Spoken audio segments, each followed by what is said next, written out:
All right, so the 2025 NBA draft cycle is in the books, and something I love to do every year, predict next year's draft way too early. So that's what we're going to be doing today, a way too early 2026 NBA mock draft. And I will say, since 2024 to now, the drafts are getting better and better. 2026 is going to be a loaded one. And we're going to be doing a lottery mock today in reverse finals odds order. So just went to basically a sports book, saw who had the lowest odds at winning an NBA title. That was the Brooklyn Nets. So they're going to be picking first, and we're going to do this up to pick number 14. And there is a three-headed monster, I believe, at the number 1 overall pick. Something we haven't seen since maybe the 2022 draft. And the person I think that would go number 1 to the Brooklyn Nets, it's going to be Darren Peterson, who's committed to Kansas. Darren Peterson was one of the best players in high school basketball, and maybe the best high school basketball player last year. He had a little bit of a rise to become one of the best prospects going into this collegiate season. The guys that I have going 2 and 3 were a little bit more hyped up, but he's somebody that could do it all. He's 6'6" at 18 years old. He could be a combo guard. He could be a 3, and that's what you want with a number 1 pick in the modern NBA. When bees do not grow on trees,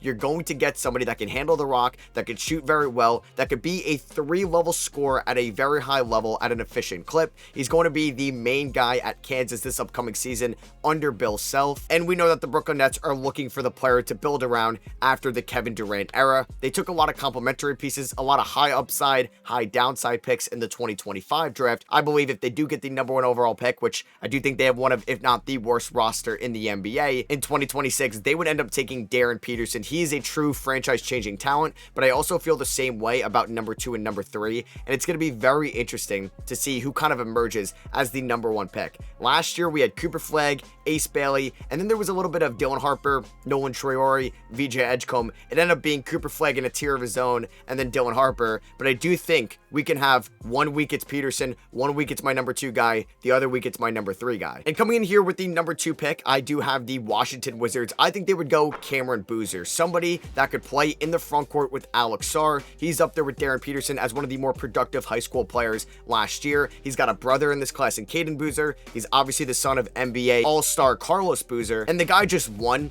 in high school basketball. He rarely ever lost. He can become an elite offensive hub out of the post. He has an amazing touch around the rim for somebody at 6'8", 6'9". He's still 17 years old right now. He's going to Duke, who produces elite freshmen that turn into top-level picks. But he's super physical inside. He's got a good mid-range jumper, and if he can become an elite 3-point shooter at his size, he's one of the more versatile big men we're going to see in this class 100%. I just think that Darren Peterson would go ahead of Cameron Boozer, just because I think having an elite modern-day wing than an elite modern-day 4 is a little bit more valuable when you're trying to find your franchise superstar. And I think it'd be fun to watch Cameron Boozer at the 4, Alex Sarr in the 5, and then you also have Trey Johnson, Bilal Coulibaly, Bub Carrington working off that possible elite front court one day. And then this one makes a ton of sense at number 3. I have AJ Abanta going to the Utah Jazz. It would be kind of interesting to see AJ Abanta and Ace Bailey try to share the rock over there in Utah. There's obviously going to be those AJ Abanta connections with Utah since he's going to BYU. He's building up that relationship with Kevin Young, the head coach over there at BYU, who's very in touch with Ryan Smith, the Utah Jazz owner,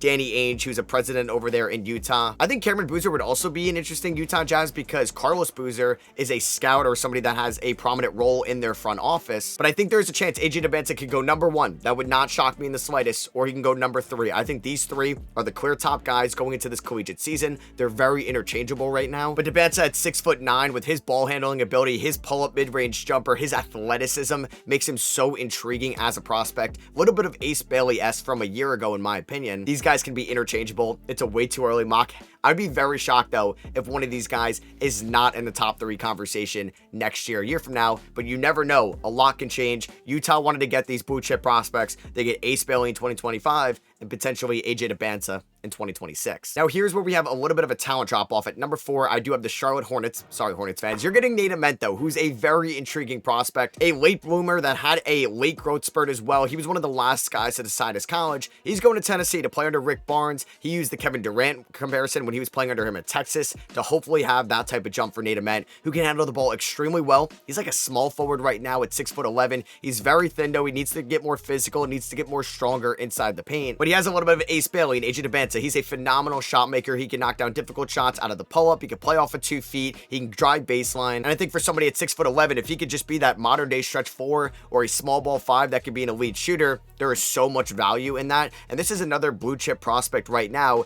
And we're on pick number 4. That's how loaded this 2026 draft class looks a year from now. And Charlotte could use somebody like that. You got LaMelo Ball, you got Con Knipple, you got Brandon Miller. We'll see who their center is going to be one day. Maybe it's Kalkbrenner long-term, but here you get Nate Ament to be in between your long-term center and Brandon Miller. So coming in here at number 5, I have the Chicago Bulls selecting Jaden Quintans from Kentucky. Quintans actually played at Arizona State last year. He reclassified in high school, but he was so young. He's still 17 years old. He was not eligible to be in the 2025 draft. So he's going to be in the 2026 class as arguably the best center right now in next year's class. The Bulls need a center. They took Noah Essengay this year. They took Matas Buzelis a year ago. They need somebody to replace Nikola Vucevic long term, and that could be Jaden Quintans, who's an absolute bruiser inside right now. He is a bowling ball, just 17 years old. He's got great hands. He did tear his ACL though back in March. He's got a 7'5" wingspan. He's definitely a wild card for this upcoming season, but we get to watch him at Kentucky, and that's what I'm so excited about this next upcoming class, because we got to watch Cooper Flagg at Duke, but it was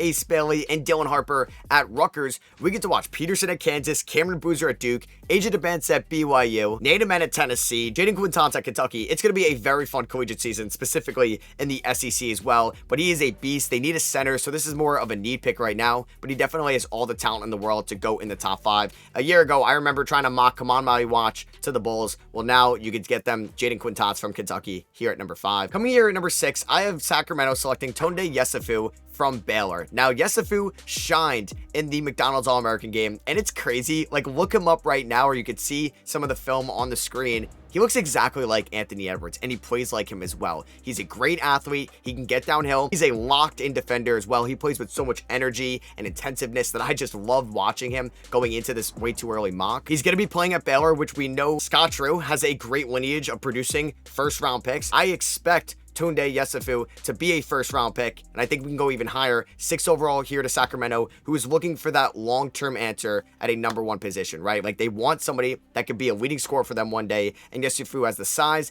the athleticism, and the creativity right now to be that guy. I'm very interested to see how he looks right now at Baylor over the course of the season. There's definitely some other point guards they could target here as well, but I like Yufu. I'm a little bit more on the Yufu train than some other people. So here's our first traded pick. This is where the Suns are projected to be here at number 7, but that pick is not going to Phoenix. It was originally going to Orlando, and then it was sent to Memphis in the Desmond Bane trade. So they got the 7th overall pick here for the Memphis Grizzlies. I have them selecting Kareem Lopez from the New Zealand Breakers. So this is our first international player here. Kareem Lopez, one of the more skilled players with the ball in his hands. He's 18 years old. He's around 6'8", 6'9". He was a part of the New Zealand Breakers in the NBL Next Star program, which is something Rocco Zikarsky, who was just drafted by the Minnesota Timberwolves, was a part of. And he improved year over year with his outside shot. He looked way more comfortable, a lot more confidence in pulling up and catch and shoot. And this guy, like Yufu, plays with so much intensity and motor on the defensive end of the floor. He can guard multiple positions, and somebody that's 6'8", 6'9", with the ball handling ability, the shooting, and the defense. This is a very intriguing pick here by the Memphis Grizzlies, and I think fits their mold, what they've been building recently as well, for a team that may end up having 2 lottery picks in a loaded 2026 class. So coming in at number 8, I have the Toronto Raptors selecting a center, something they didn't do in the 2025 draft, and kind of shockingly, Masai Ujiri got let go after the draft. Maybe it's because he didn't select a center. I have them selecting Chris Sinak from Houston. Sinak could definitely rival Jaden Quintans as the best big man in this class. He's somebody that has like a 7'3", 7'4" wingspan right now. He's going to Houston, where Kelvin Sampson hasn't really had somebody this good as a recruit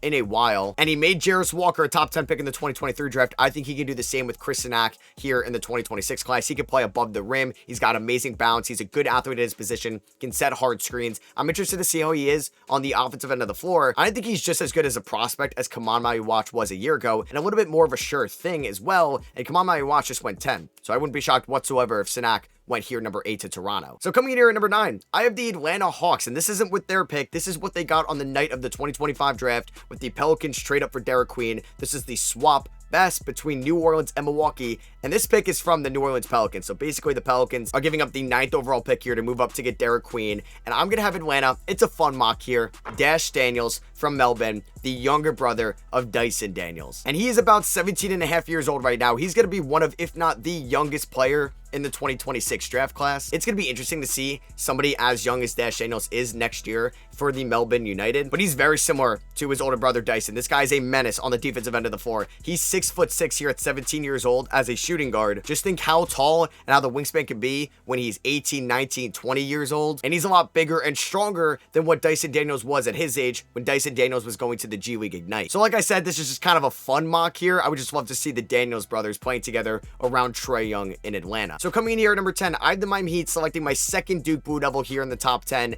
Dame Sarr, who's playing for the first time in America here at Duke this season. He's coming over from FC Barcelona. The Italian wing at 19 years old is going to be a very intriguing offensive weapon for John Shire and the Duke Blue Devils this season. He's 6'7", 6'8"-ish, and he impressed a lot of people last year in the EuroLeague playing for Barcelona. He's very crafty with the ball in his hands. He can pass, dribble, shoot, and I'm so excited to watch him in the ACC this upcoming season. And yeah, once again, Duke had 3 top 10 picks in 2025. I think they can get at least 2 here in 2026. And Memphis is also picking here at number 11. They had that 7th overall pick from the Desmond Bane trade. Here at 11 is their own pick, and I have them selecting Caleb Wilson, the big man from UNC. Now, Wilson is definitely more of a 4 than a 5 compared to a Jaden Quintans or a Chris Sinak, so I don't think he's really more in that center tier right now. But he's got a great frame, great size, good two-way ability, can catch lobs, can set good screens. And I think a big swing skill for him is going to be the outside shot this year, because if he could be at least league average or scouts can really buy into the shot, he's going to be a lottery pick 100%. But if he struggles with it and it doesn't look that appealing to scouts, maybe he falls outside the lottery, but I think Memphis can take the risk here. And then this is one of my favorite picks here. The Milwaukee Bucks are picking at 12, and this is the swap with New Orleans that went to Atlanta, but since New Orleans ends up worse than Milwaukee, Milwaukee keeps their pick here at number 12, and I have them selecting Bennett Sts from Iowa. He's going to be so much fun to watch this upcoming season. Bennett Sts has a D2 background, and then he spent last year playing for Drake under Ben McCollum, and he followed McCollum to be the new head coach of the Iowa Hawkeyes. Sts last year averaged 19 points, 6 assists, 2 steals for Drake, a team that won an NCAA tournament game. They upsetted Tamar Bates and Missouri over there in the round of 64, and Sts has so much creativity. He's not going to make any bad plays. He's an elite shooter. He can run the pick and roll. He can initiate the offense, and if Milwaukee wants somebody that isn't a project at the point guard position, they could snag Sts, who definitely would have been a first-round pick in the 2025 draft had he declared. And coming in here at number 13, the San Antonio Spurs, I think are going to need a little bit more shooting. This pick is from the Atlanta Hawks, not their pick. And I'm going to have them selecting my 3rd Duke player here in the lottery, and there's probably going to be even more Duke players that can go in the first round. But for here, I have Isaiah Evans, another player that I think could have been a first-round pick had he declared for the 2025 draft. Evans is going to be one of the best shooters in the 2026 class. He would have been one of the best shooters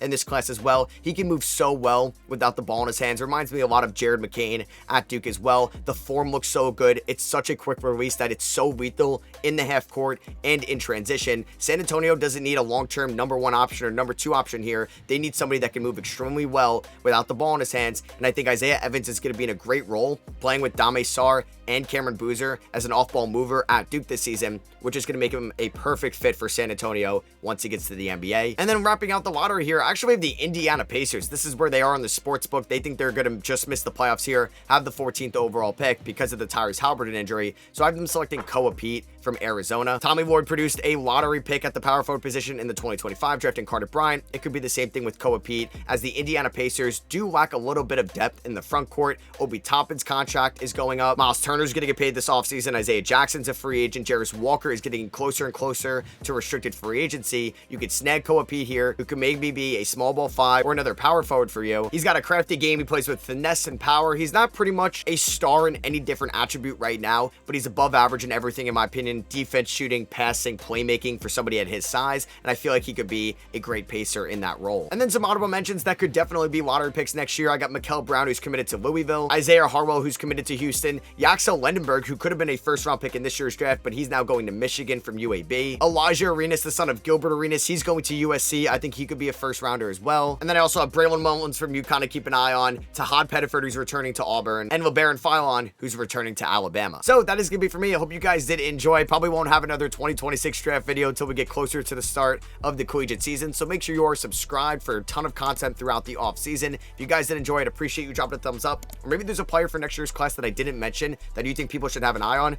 Let us know down below in the comments, and I'll catch you on the next one. Peace.